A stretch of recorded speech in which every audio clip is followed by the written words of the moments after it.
السلام عليكم. السلام عليكم خير سونا وهذا ومحسنتين أدبر إذا كان مهدلين يا وقتين على السيسان وأنا السلام يا مر لواد يا مر صدحات كسونا وهذا هيجن تي في أولا وغبرتين حالة الجيش كأفريقيا وقاعدين يا الصوماليا جود عاو وحن كجهد لدونا برنامج كم سوق قادم دونا وحنا نقوم دونا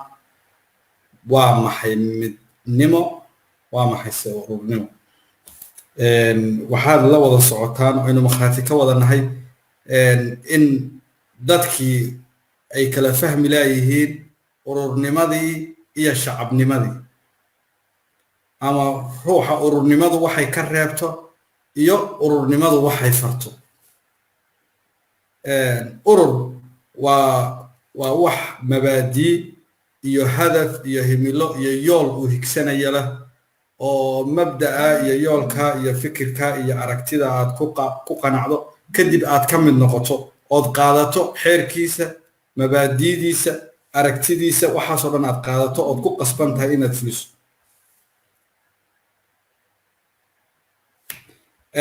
ururkaas la dhahaa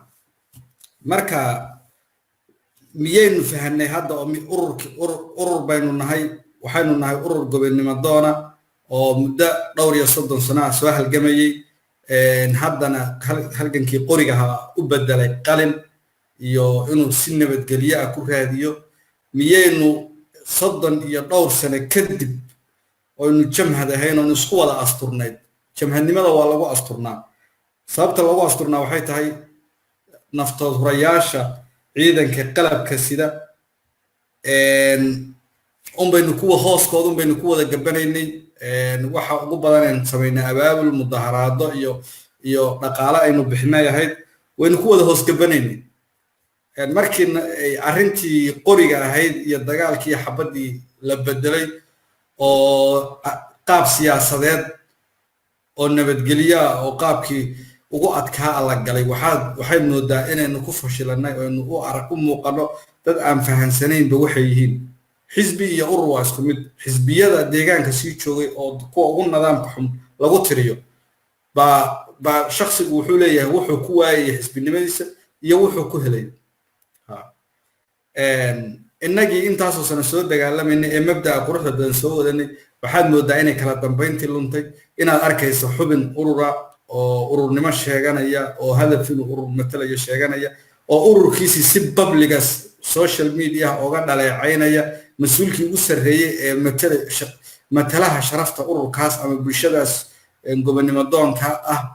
ku xagxaganaya meel public ah waa nasiib darro waa shakhsi waxa la dhigi karaa ruuxaasi wuxuuna fahansanayn wuxuu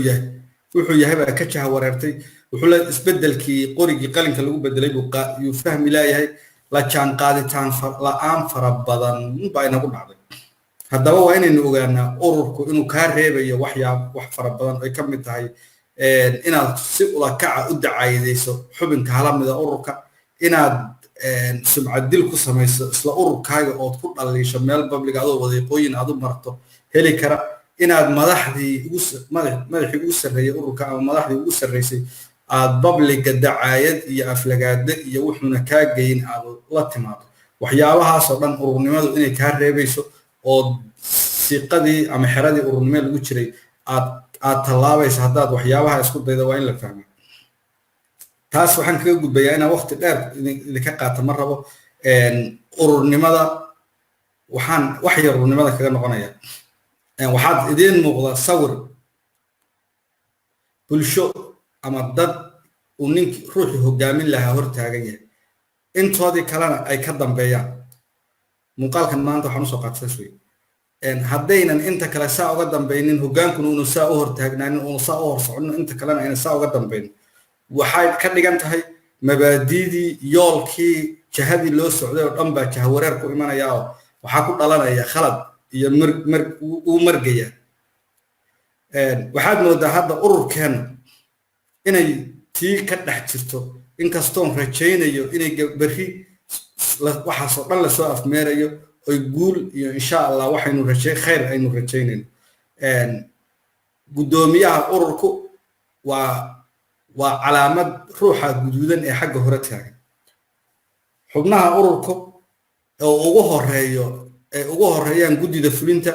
golaha dhexe kaadirka xubnaha saa title-ka isu daba yaala leh maamulada jaaliyaadka na waa dadka dambe ee daba taagan ee safsafka u taagan haddii mid intaa ka mid uu guddoomiyaha garabkiisa soo istaago uu soo garab ordo waxaa qasmaysa ama uu ku imanayaa uu jahawareer ku imanayaa shaqadii iyo yoolkii iyo mabdigii iyo himiladii aan u soconay jahawareer baa ku imanaya shakhsiga guddiga fulintaha ugu horeeya guddoomiye ku-xigeenka koobaad ama guddoomiye ku-xigeenka baandho ilaa xubinka ugu horeeya waxay kala leeyihiin wax la isku ixtiraamay kala leeyihiin oo ruuxba ruuxa kale ku ixtiraamaya guddoomiye ku-xigeenku hadduuna guddoomiyihiisa ixtiraamin dee guddidiisa fulinta ka hooseysa hogaamadii ixtiraami maayaan hogaamaduna haddayna guddoomiye ku-xigeenka iyo guddoonka guddoomiyuhu ugu horeeya guddoomiye ku-xigeenada ku xigaan uunan hogaanka guddiga fulintii uuna ixtiraamin isagana golihii dhexe ay golaha dhexe isla ahaayeen laakiin guddi fulinimada dheeraa ixtiraami maayaan golaha dhexena haddaynan guddidooda fulinta iyo mas-uuliyiintoodaas shaqada u igmadeen ayna ixtiraamin oona shaqada wixii aan qalad ka ahayn ku ixtiraamin ayagana xubnihii kaadirka iyo xubnihii caadiga iyo jahliyadii ma ixtiraamayaan marka waa nooc jaranjaro oo saasa waxaan uga soo wataa sawirkan aad idin soo qaatay ruuxa ugu horeeya waa guddoomiyaha baa iskale fulinta shaqooyinkan in lagu ixtiraamo oo inuu hor socdo hoggaan inoo noqdo innaguna aynu macal guddideenna fulinta golaheena dhexe inteena kale oo dhan aynu saa uga dambayno oon shaqadiisa ku ixtiraamno amarkiisa qaadano awaamiirtiisa u hoggaansano markaas bay waxaa dhacaysa jaranjarooyinka kala hooseeya ee guddoomiye ku-xigeen ka bilaabanaya ilaa xubin ah in isa sii ixtiraamo ama ruuxba ruuxa kale shaqadiisa iyo intuu uga horeeyo mansabka uu ku ixtiraamo ururnimadiina iyo heekelkii ururnimo iyo xeerashii iyo ururnimadiina loo soo noqdo intaas baan idinku waaninayaa hadday taasi iman weydo weligeenba waxaynu ku jiraynaa kelmaddii odaygii reer somaliland uu soo saaray eed moodo inuu sanadkan innaga inoogu talagalay 2020 ee ahayd ilaa dhammaadkii 2019 ee ila meeraysay inuu ku jiri doono malaynaa aynu ku ixtiraamno hoggaankeenna shaqadiisa si aynu isugu ixtiraamno nin walba jaranjarada heerka u taagantay waad mahadsantihiin taasi waa midnimada maxay tahay marka midnimada inaga bisa maaha midnimo markii la yimaado midnimada inteenan aan ka soo sheekeeyey iyo shacabkii oo isku midaysan baa u baahan inteenan hadda aan ka soo sheekeeyey iyo shacabkii oo isla socdaa midnimada u baahan oo midnimadu maxay tahay waa inay guddoomiyaha oo ruuxa meesha ugu horeeya taagana iyo shacabka wiilka yar ee shacabka ahee 15 jirka ama dhowr jirka ama halka sano jira wixii isku xayndaabka isku xidhaya ee danta markii xisbiye la kala yahay ururo la kala yahay danta guud ku midaynaya ee danta guud isu keenaya midnimada dhan waxaa laga yaabaa deegaankeena inay xisbiye badan ka jiraan inkasta oo markii xisbiye la dhaho innagu aynu xisbi ka yara tunweynahay ururka onelf xisbi wuu yahay markii si loo firiyo waa xisbi tartamaya laakiin uu ka yara tunweyn yahayoo wuxuu mabaadii iyo ay isku raacsan yihiin 10 milyan ee deegaanka ku nool buu hormuud ka yahay marka inteenaas oo dhan waan kala yara aragti duwannahay laakiin waxaa jira wax guud oo ina mideeya aynu ku midaysannahay inagu aynu mid ku nahay taas haddaynan ilaashanin midnima iman mayso waxaa laga yaabaa ruux ku dhahaya hebel inaga fogeeye hebel saa yeela inuu dadkiibu kala qaadayaa wuxuuna raadinayaa midnimadu waa isu keenidda dadka wixii aan dembi la yaqaano oo cad aan gelin oo la isu keenaa midnimo ah laakiin haddii kii maalin ku caayay oo aniga heegana ay caayay axmed heegana ama saaxiibadeena kale caayay nuur khaliif iyo rag noocaasa aflagaadiya haddaad tiraahdo kani midnimada kuma jire aan ka reebno taasi midnimo maaha midnimadu waa inaad wax badan u liqdo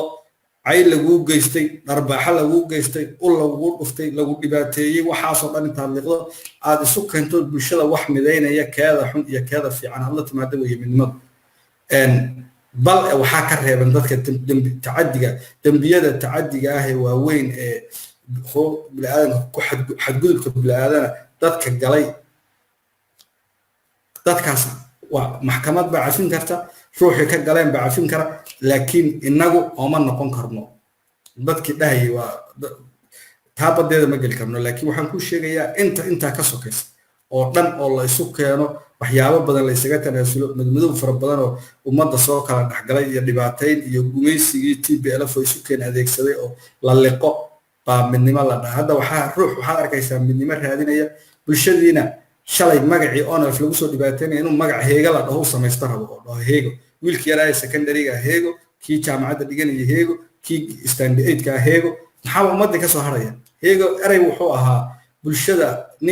markuu ninkii cabdi ilay ahaa mujrimka uu sii dhacay uu bulshada ku dhex tuuray oo wixii iskuul dhiganayay wixii shaqaale ahaa wixii dhalinyaro hooyo iyo wixii oo dhan uu yiri heegaati oo dadku wada qaateen hadda waxaad arkaysaa mas'uuliyiin wasiiro gudoomiye baarlamaan maxay ahayd gudoomiye gobol oo funaanadii wada xidhan dadkan waxaa laga yaabaa inay dambiye fara badan ba ayna gelin maalmaha bishii ay heegadu socoto bil iyo laba in ahayd baan u malaynaya funaanadaha dadkii loo xidhay xidh la yiri ama shaqaale dawladeed ama maxay ahayd arday ama jaamacada dhiganayay ay yihiin de sawirkii baa qabtay marka kaas oo kale de ka markaad ka tagaysay riixayso malihid midniman raadinaya malihid marka walaalayaal waxaan idin dardaarmayaa waxaynu u baahannahay midnimo waxaynu u baahannahay sawirka aan maanta halkaas soo dhigay sidii dadku u kala dambeeyaan inaynu u kala dambeeyno oo gaar ahaan ururka onf waa in sida dad kuwa dharka buluugga qaba hoggaankan dharka guudan qabtee midabka gaarka ah ka wasoo wada horeysay uga dambeeyaan inaanu gudoomiyaheena aynu u idmanay ee dadka 600 iyo 14 ruuxi codkay codeeyeen lagu doortay ee markhaatiga ka ahaynay intani ka maqneed goobtana ay dhala sanduuq dhala oo muraayada oo warqad loo tirinay aynu ku soo dooranay inaynu ku ixtiraamnaa shaqadiisii aynu saa ugu daba faylaa aynu xaggiisa dambe istaagno oo gudoomiyihiisu qolada ku jiro oo gudoomiye ku-xigeenkiisa gudoomiye gudidiisa fulinta ay ku jirto oo golihiisa dhuxush ku jirto oo kaadirku ka sii dambeeyo oo maamulada jaaliyada ragga hay ay ka sii dambeeyaan oo xubnuhu ka sii dambeeyaan oo saa jaranjarada ay isu daba taagnaano bay karaamadu ku jirtaa markaas bay ururnimadeenu xisbinimadeenu hadafkaynu raadinaynay mabdii wixii oo dhan markaas uu midho dhalaya laakiin haddaynu isku dayno inaynu hoggaanka calaamada guudan wata bulshada ka horeeya loo doortay inuu hogaamiyo aynu wada garab yaacno sida maalmihii ugu dambeeyay ururkeena haysata inuu garab aragno oo inuu shaqadiisii iyo hawshiisii iyo nidaamkiisii iyo wixii loo idmaday ay ku ixtiraami weyno dee innagana 10 sano aynu dib u dhacaynaa wixii uu murgayaa berri kuwa ku ixtiraami la iyagana markii la soo doorto cid ixtiraami doonto ma laho waxay noqonaysaa wadiiqa inagu furantay oo aynu galay oo qaab aynu uga baxnay inaan garanaynin oo hadhow caqabad inagu noqoto inaynu ka baxno ayadoon xilliga lagu soo dooran doono hoggaanka aad noqon doonto la gaadhina hadda guddi fulin baad rabtaa oo guddi fulin baad inaad noo noqoto rabtaa annaga iyo golaha dhexe iyo kaadirkan anagoo kaadira golihii dhexe xubnihii jaaliyaadkii wixii oo dhanna hadda berisaad gudoomiyahaagii intaasoo dhan kaa soo horreeyay adigu ixtiraami weyda baanan ku ixtiraamin marka ixtiraamku waa jaranjaradoo la ilaaliyo aynu wada ilaalino aynu inagu haddaynu kaadirnahay golaheena dhexe iyo guddideena fulinta ixtiraamno guddida fulinta iyo golaha dhexe gudoomiyahooda hoggaankooda ururka matalaha masiirka ummadda ama ilaaliyaha karaamada ummadda ay ixtiraamaan ku ixtiraamaan shaqadiisa ku ilaaliyaan taas baynu guul ku gaadhaynaa ma rabin inaan barnaamij dheer ka sii hadlo intaa yar baan rabay inaan taabto waxaan rajaynaynaa berri insha allah inay guul ka soo bixi doonto inuu wax badan oo cadowga ka farxinayay xubnihii halgamayaasha ahaa iyo naftoodurayaashii iyo agoontii iyo hooyooyinkii agoonta haystayna ka nixinayayna ay halkaa kusoo gabagaboobi doonto shaqo iyo nidaam iyo sidii deegaankeenna aynu oga midho dhalin lahayd wadiiqadan cusub aan qaadanayna loo dhaqaaqi doono aad baad u mahadsantihiin waan wada salaamayaa saaxiibayaal waynu kala aragti duwanaan karnaa waynu kala fikrad duwanaan karnaa laakiin kuma kala duwanaan karno mabda'eenna urur aynu nahay laakiin aragti ahaan baa laga yar kala duwanaan karaa saasa ku fiican tahay saasa ku fiican tahay la isdhihi karaa mid shacabka guud markaan la hadlo iyo xisbiyada kalena waxaynu ku kala duwanaan karnaa mabaadi'da iyo fikradana kala wadanee midnimada iyo danta guud kuma kala duwanaan karno